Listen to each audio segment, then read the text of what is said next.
सुंदरपुर एक बहुत ही सुंदर और खुशहाल गांव था। गांव की सुंदरता देखते आंखें नहीं थकती थी। गांव में सभी लोग एक दूसरे से मिलजुल कर रहा करते थे। इस गांव में रामलाल अपनी पत्नी और एक 9 वर्ष के बेटे के साथ रहा करता था।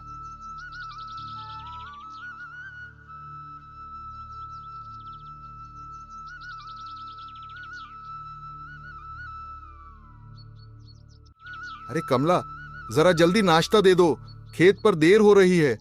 और सुनो, गुड्डी उठी के अभी भी खर्राटे मार रही है। अरे बच्ची है, थोड़ी देर और सो लेने दो। वैसे भी सुबह सुबह इतनी ठंडी में कौन उठना चाहेगा। माँ, आज तो बहुत ठंड लग रही है। क्या मैं स्कूल ना जाऊं? नहीं बेटी, ठंड से डरोगी तो कैसे चलेगा। चलो खाओ और तैयार हो जाओ। वाह, आज तो आलू के पराठे की खुशबू आ रही है। कमला मानना पड़ेगा, तुम जब पराठा बनाती हो तो ठंड भी मीठी लगने लगती है। धर्मपाल कुदाल लेकर खेत की ओर निकलता है। रास्ते में उसके दोस्त हरिनारायण और मुकुंद मिलते हैं। अरे धर्मपाल भाई, आज कुछ लेट हो गए क्या, या कमला भाभी ने पराठे ज्यादा खिला दिए? हाँ भाई, तुम सही कह रहे हो। पराठा खाकर तो आदमी उठ ही नहीं पाता। मजाक छोड़ो। असली बात तो ये है कि इस साल की ठंड पिछले साल से भी ज्यादा पड़ेगी। सुना है कि इस बार बर्फ जैसी ठंड पड़ेगी। अरे भाई, तुम दोनों तो ऐसे बातें कर रहे हो जैसे पहाड़ टूटने वाला हो। अरे नहीं, पिछली सर्दी में 6 लोगों की जान चली गई थी और इस बार ठंड और भी भयंकर होने वाली है। मुझे तो अपनी पत्नी और बच्चों की चिंता हो रही है। हमारे पास मोटे कंबल भी नहीं है। पिछली बार जैसे तैसे बिताई थी, इस बार तो हालत और खराब होगी। धर्मपाल सोच में पड़ जाता है। सच कहते हैं ये दोनों।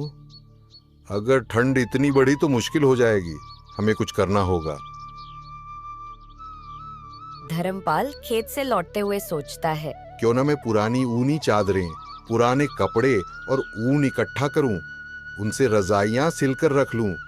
जब ठंड बढ़ेगी तो लोग इन्हीं रजाइयों के लिए मेरे दरवाजे पर आएंगे। पैसा भी मिलेगा और परिवार भी सुरक्षित रहेगा। वह घर पहुंचकर कमला से बात करता है। अरे आज इतनी जल्दी लौट आए, तबीयत तो ठीक है ना? नहीं भाग्यवान, मुझे एक तरकीब सूझी है। मैं पुरानी ऊनी कपड़े इकट्ठा करके रजाई बनाऊंगा। ठंड में लोग इन्हीं रजाइयों को खरीदेंगे। हम पैसा भी कमाएंगे और ठंड से बच भी जाएंगे। वाह धर्मपाल जी, दिमाग तो आपका किसी सेठ से भी तेज चलता है। सच में ये बहुत अच्छा विचार है। लेकिन सुनो, यह बात किसी से कहना मत। अगर सबको पता चल गया तो हमारी योजना बेकार हो जाएगी। अरे नहीं, मैं इस बात को खाने की तरह ही पचा लूंगी। और दोनों हंस पड़ते हैं।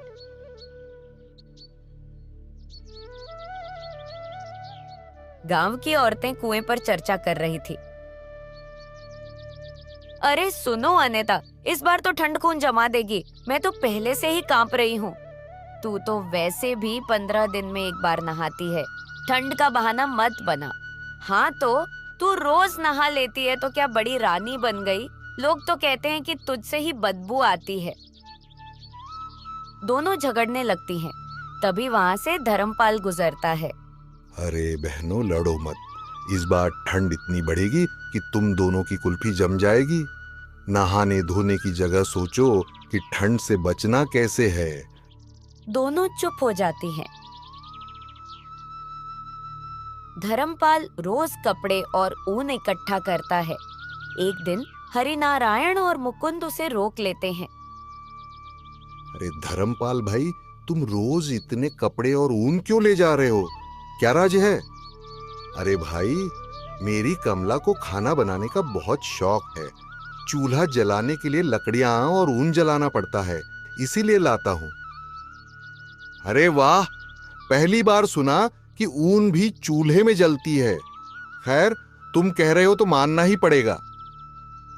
दोनों शक करते हैं लेकिन चुप हो जाते हैं। कुछ ही हफ्तों में धर्मपाल बहुत सारी रजाइयां बना लेता है। फिर ठंड शुरू होती है। गांव में हर कोई कांप रहा है। गरम ऊनी रजाई 20 रुपए प्रति पीस। गांव वाले दौड़ कर आते हैं। वाह धर्मपाल भाई, तुमने तो हमारी जान बचा ली। लो ये पैसे, मुझे एक रजाई दो। मुझे भी दो, मेरे बच्चे कांप रहे हैं। धर्मपाल का कारोबार चल निकलता है। कुछ दिन बाद हरिनारायण और मुकुंद समझ जाते हैं कि धर्मपाल ने उन्हें धोखा दिया था। अरे धर्मपाल, तुमने हमें बेवकूफ बनाया। असली में तुम रजाई बनाने का धंधा कर रहे थे। भाई, मैं सिर्फ अपने परिवार के लिए सोच रहा था, लेकिन अब समझ गया कि ठंड से लड़ाई अकेले नहीं जीती जा सकती, सबको मिलकर लड़ना होगा। वह गरीबों को रजाइयां मुफ्त बांट देता है।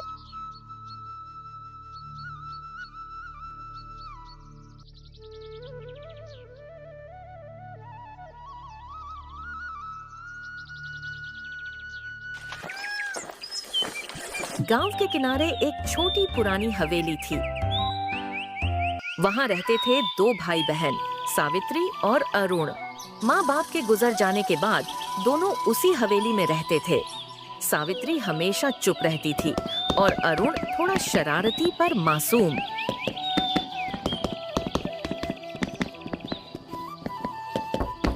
एक शाम हवेली के दरवाजे पर दस्तक हुई। सावित्री ने दरवाजा खोला। बाहर एक बूढ़ी औरत खड़ी थी, थकी हुई, आंखों में आंसू। बिटिया, रात यहीं गुजारने दो, मेरे पास और कोई जगह नहीं है। अरुण भागकर बोला। दीदी, इसे अंदर बुला लो, भूखी लग रही है। सावित्री पहले हिचकिचाई पर फिर मान गई। रात को वो बूढ़ी औरत खाना खाकर एक कोने में सो गई। अरुण फुसफुसाया, दीदी, ये औरत अजीब है, कहीं चोर डाकू तो नहीं? सावित्री बोली, नहीं अरुण, माँ कहा करती थी, मदद करो तो भगवान भी खुश होता है। सुबह बूढ़ी औरत जाने लगी। उसने सावित्री से कहा, बिटिया, तूने मुझे आश्रय दिया, तेरा उपकार मैं कभी नहीं भूलूंगी। ये कहकर उसने हवेली के आंगन में पड़े एक पुराने पेड़ को हाथ लगाया। अचानक पेड़ पर नए हरे पत्ते उगने लगे। अरुण हैरान हो गया। अरे दीदी, ये तो चमत्कार है। बूढ़ी औरत मुस्कुराई और बोली, ये हवेली तुम्हारे माँ बाप की नेकी की निशानी है। जब तक तुम दूसरों की मदद करोगे, ये घर कभी उजड़ने नहीं पाएगा। फिर वो धीरे धीरे पगडंडी की ओर बढ़ी और भीड़ में गायब हो गई। अरुण ने सावित्री का हाथ पकड़ा।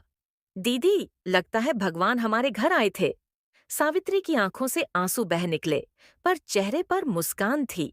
दोनों ने उस दिन से ठान लिया कि चाहे खुद कितनी भी मुश्किलें आईं, वो हर जरूरतमंद की मदद करेंगे। जो दूसरों को सहारा देता है, उसका घर हमेशा खुशियों और आशीर्वाद से भरा रहता है।